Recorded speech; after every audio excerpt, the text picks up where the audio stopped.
Have you ever had a long, emotionally draining day where the absolute only thing you wanted to do was crawl into bed and pull your knees tightly to your chest? You wrap your arms around your legs, tuck your head down close to your core, and compress your body into the smallest possible shape. It feels completely instinctual, like a sudden, undeniable urge to curl up into a tight, secure ball when you are feeling deeply overwhelmed, incredibly stressed out, or just emotionally exhausted. We often brush this off as simply trying to get cozy under a heavy blanket to shut out the cold. But there is something much deeper and far more profound happening beneath the surface of this simple movement. Do you find yourself instinctually collapsing into this exact fetal position after a highly stimulating or highly distressing day? Maybe you just had a tough argument with someone you care about, faced a crushing wave of anxiety at work, or simply felt the heavy, suffocating weight of sensory overload creeping into your mind. Have you ever stopped to notice that mere physical exhaustion fails to adequately explain this deep, physiological urge to compress and hide your entire body?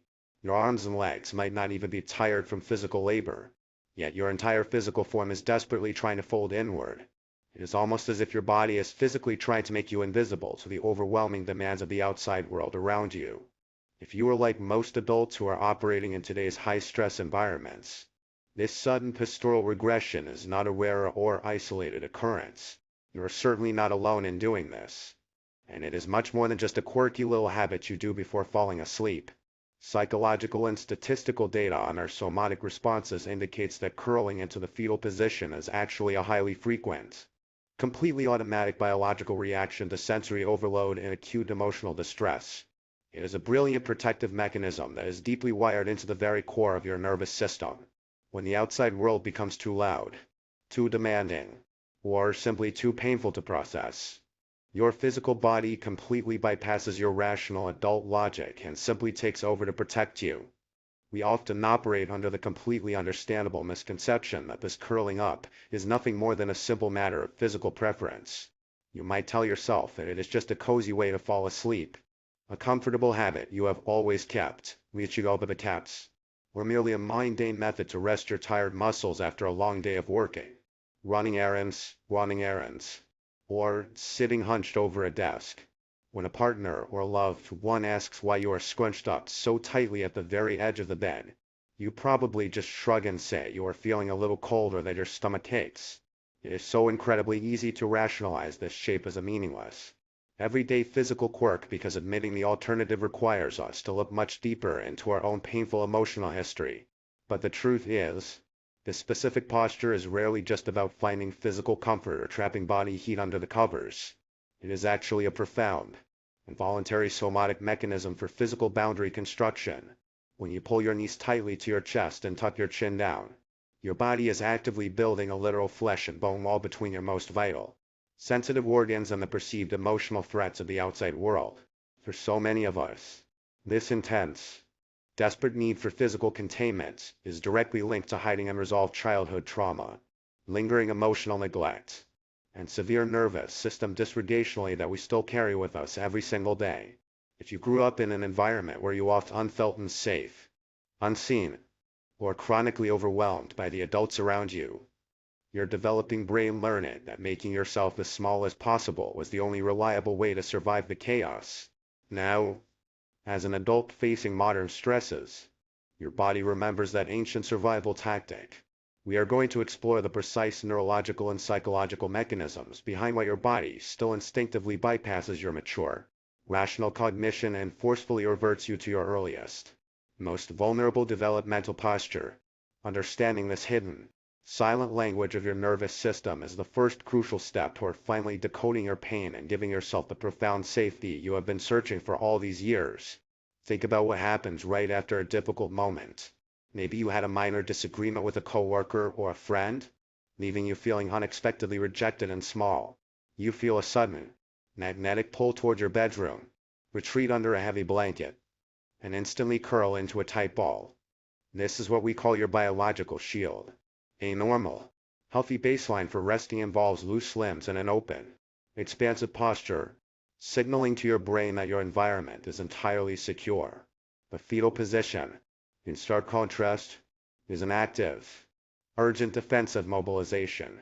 Your nervous system is brilliantly designed to protect your most vital organs from what it suddenly perceives as a life-threatening external attack, even if that attack was just a mildly critically male or a strange look from a stranger.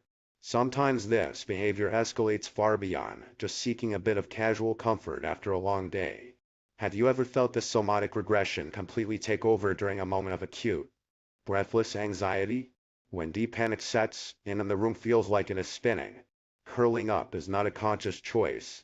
It is a highly involuntary stress response. Your body is desperately trying to artificially simulate the ultimate physical containment and safety of the womb. By tucking your knees tight against your chest and bowing your head down, you are actually forcing parasympathetic regulation. You are physically squeezing your vagus nerve, which sends an emergency signal to your brain to drastically lower your spiking heart rate and neutralize those terrifying waves of panic. It is a profound, beautiful act of biological self-preservation. For some of us, however, this echoes a much older, quieter pain. When this physical posture becomes a chronic, daily reliance, it transforms into a severe dissociative tool that we recognize as the trauma echo.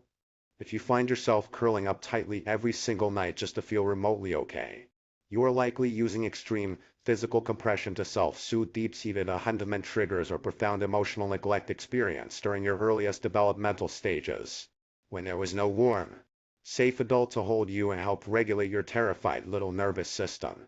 You had to learn how to hold yourself together. You are quite literally using the physical containment of your own arms and legs to mask and manage the massive, unhealed emotional pain of feeling entirely alone in the world. Ultimately, this profound urge to curl into a tight ball is not a sign that you are broken, emotionally immature, or somehow failing at being an adult. It is a collective, functional symptom of your nervous system beautifully executing its survival architecture. Your body is referencing a deeply ingrained historical trauma map, doing exactly what it was trained to do when it felt completely unsupported.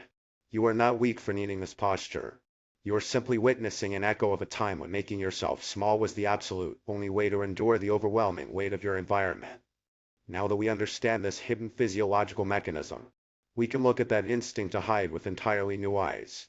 The desperate urge to compress is no longer an inexplicable defect or a source of shame.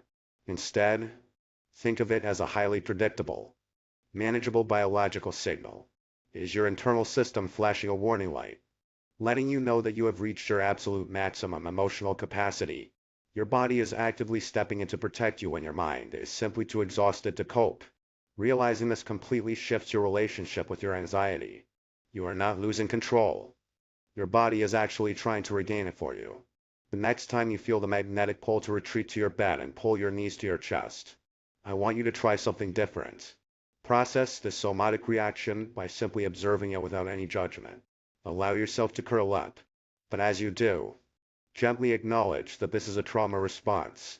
Tell yourself that you are safe now, and that the past is no longer happening. Then, very gradually, begin to introduce somatic expansion. Slowly unfurl one leg, then the other. Stretch your arms out wide. Take a deep, intentional breath into your belly. By consciously uncurling your limbs and taking up physical space, you are finally sending a powerful, undeniable message of safety back to your nervous system. In the end, healing does not mean you will never feel the urge to hide again.